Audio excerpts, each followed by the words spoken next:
When your pet needs urgent care, you need Animal Emergency Care, staffed with caring veterinary professionals with a state-of-the-art facility. Open 24 hours a day, 7 days a week for emergencies only. Animal Emergency Care in Bellingham and online at animalemergencycare.net.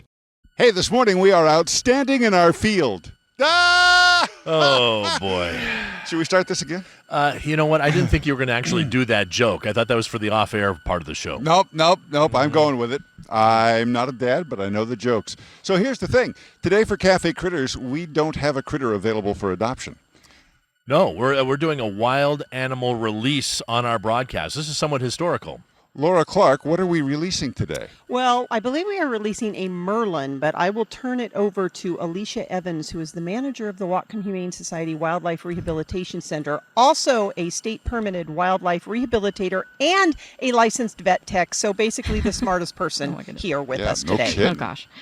So, yes, today we are releasing a Merlin. What's going on is this Merlin came to us after the 4th of July fireworks. Unfortunately, this family had been watching it with its parents in its nest, and it did succumb to the noise and the stress and did fall on the ground.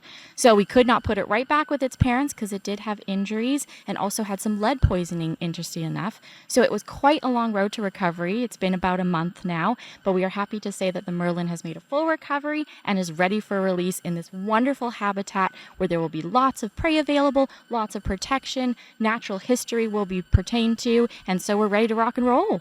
Now, I had never heard of a Merlin. What kind of bird is that? Yeah, so a Merlin is a small falcon. It's in our falconday family, and so they're aerial hunters, and they're pretty fast. They go up to 30 miles per hour. Woo. Yeah.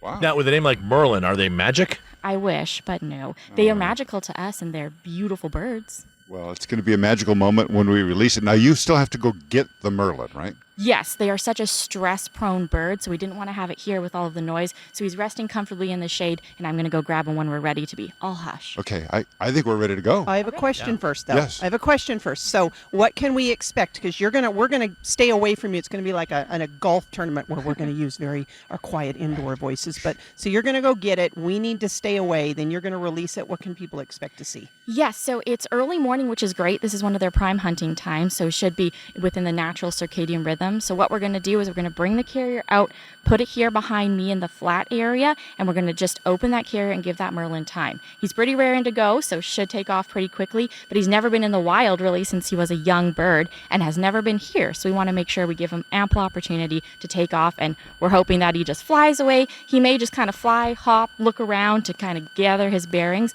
but the more patience we have, the better he'll go. Okay. Lisa, let me ask you this. So where's the bird going? To find other Merlins or to start a family, or what happens? At this point, he's going to be solitary. So he's going to be making his way, figuring out where he goes in the world. His family did actually already take off in the place that he came from, which is why we're not going to be able to attempt to reunite at this point. So he's going to find his way and establish a territory.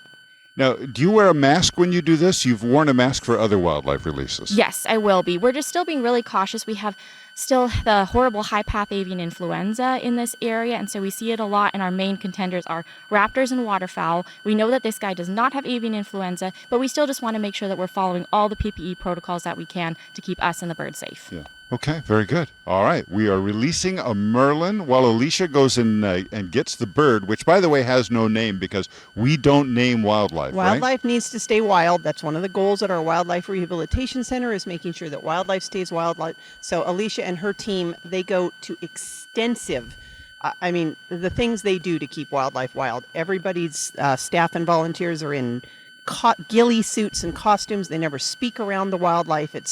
Our main goal is we want to keep them wild. So I have a question. So is that why when they talk about like the whales and so forth that we track, that we give them numbers and initials? Correct. Oh, I didn't know that. All right. So this bird has a number in our system, but no name, even though privately I sometimes name them, and that's bad. Right. See, that's where I am too. I want to call the bird Fred. We'll just or call something. him Merlin. Merlin. He's Merlin. Merlin. He or she. Do we know? Sure. We do not know. We don't know. It's hard to check. Yep. Does the bird have a little... The bird is coming. The bird is coming. All Okay, right. now we're in our golf voices. So for those who don't know, the Whatcom Humane Society does have the Wildlife Center as part of its operation, along with the horse barn and the farm facility. It's so much more than dogs and cats and gerbils. Okay, Alicia, you're All up. right, we've got our quiet voices Are we on. moving Scotty to a different she's- location with the camera? All right, this bird's going to go up to 30 miles per hour, which is faster than Dave drives. That's He's ready. He's ready. Here it comes. so not true. Okay, here we go. Alicia is opening the cage. There is no hesitation. And there he goes. There goes the Merlin. He's off. He is off. He's circling around. He's coming back to attack us. Nope, he found a tree. There he goes. All right, he's in the wild. Boy, that was quick. Sometimes they take a long time to come out of the cage. That one was raring to go. Alicia, everything went perfectly, I assume? Yes, very happy with that. The fact that he's no hesitation, ready to go, beautiful flight, can do the contour of the feathers. Really happy with that one. So we're really glad that he's back out in the wild. Awesome. Yay, that Merlin is free. Woohoo!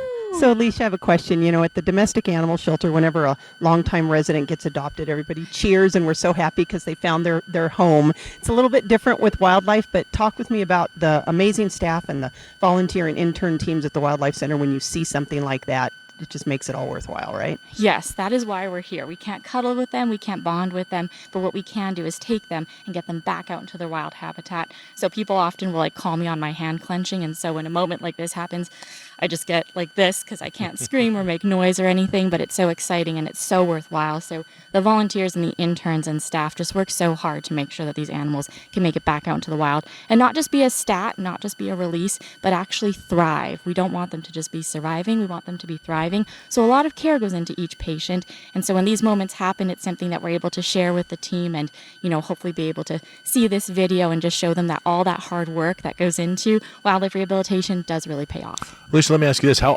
often do you do these releases? I mean, on a weekly basis, a monthly basis? I would say that releases in general happen probably once or twice a week. So it really just depends. In our spring and summer, we're so busy and we have so many patients, and we do try to calculate our releases to the time of day, how long they've been there. We go through a whole plethora of items before we're able to release. And it's not just one of those, oh, you're ready, out the door. It does take quite a bit of planning. So we try to plan it when we have enough resources, enough staff on shift to be able to allow someone to leave, because now someone's back there doing all the care, the phones, the intakes. You guys know how it goes. And so for me personally, I don't do these often anymore. I like to be able to reward the staff and interns and volunteers with the opportunity to see all of their hard work going into the releases. So this is something very special for me. If I happen to spot an animal, a wildlife animal that's injured, and think, boy, you ought to know about it, should I scoop that animal up and bring it in? Should I call you? Should I call 911? What do I do? Yeah, the best thing to do, we're open 9 to 5 every day of the year, is to give us a call, and we can kind of coach you through it and make sure that that animal does need to come to us. So the phone number is 360-966-8845. If we're not open, then definitely leaving us a message or going ahead and, yes, animal control is staffed 24/7, and they can help guide you through that, and they are reached through 911. But the best rule of thumb is if that animal is visibly injured and it's safe for you to do so, to be able to go ahead and pick it up, put it into a box with no food or water, no contact, just in a nice, dark, quiet place until you can get a hold of us and we can get that animal into care. A bit of an update on the bird. The Merlin has gone from the original tree that it landed in to the second tree. So it's gone tree to tree. So that's progress, right? Yep, it's bouncing around and figuring out where it's going to go, where the best hunting is going to be, and how it's going to make this its new home. Happy to be out of that cage, no doubt.